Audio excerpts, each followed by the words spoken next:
nagkaroon ng artikulo ang Abante para po sa SB19 at ang kanilang titulo, SB19 gumawa ng kasaysayan sa Japan. July 13, 2026 ang nasabing update. Ano nga po ba yung kasaysayan na ito? Muli na namang gumawa ng history sa kasaysayan ng P-pop ang SB19. Sila na ngayon ang kauna-unahang Pinoy artist na na-feature sa In-Rock Magazine, isang sikat at prominenteng Japanese music magazine para sa mga international pop and rock artists. Actually, paborito ang P-pop kings ng nasabing magazine. Lumabas na sila sa centerfold pin-up poster noong October 2025 issue.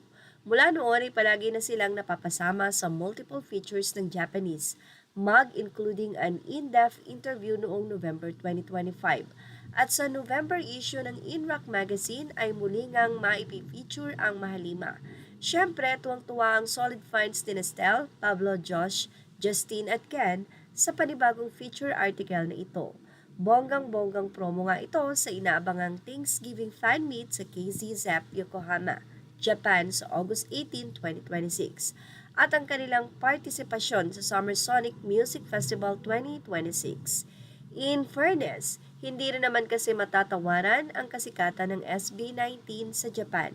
Anyway, bago ang lumabas na artikulo ay pinag-usapan na rin ang SB19 nitong February dahil sa highlight sila bilang expected artists for the year dahil successful 2025 concert nila sa Japan.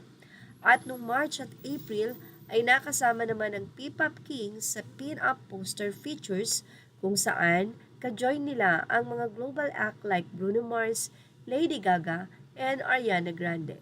Congrats SB19! Isang basher naman at halatang troll ang nagtatago sa pangalang Sheru ang nagsabi na wala na yan laos na sa maliit na stage sila nilagay sa Summer Sonic Kaya naman say ng mga fans ng SB19 ang 18, are there any consecutive events? Doc, may baliw na nakatakas. Sabi ng Zero Friends siya kakayumayak-yak dyan pag may friends ka na.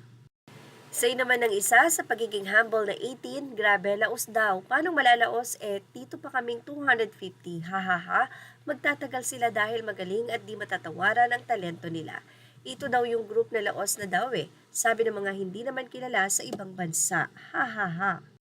So say pa ng ilang fans or ang napakadaming fans ng SB19, yan ba ang laos na laging sold out ang nasabi nga pong mga events and concert katulad na lamang ng kanila nga pong Grammy Music ay segundo o minuto lamang ay na-sold out na nga po ang ticket kahit na nga nagkaroon ulit ng selling ay na-sold out agad ito.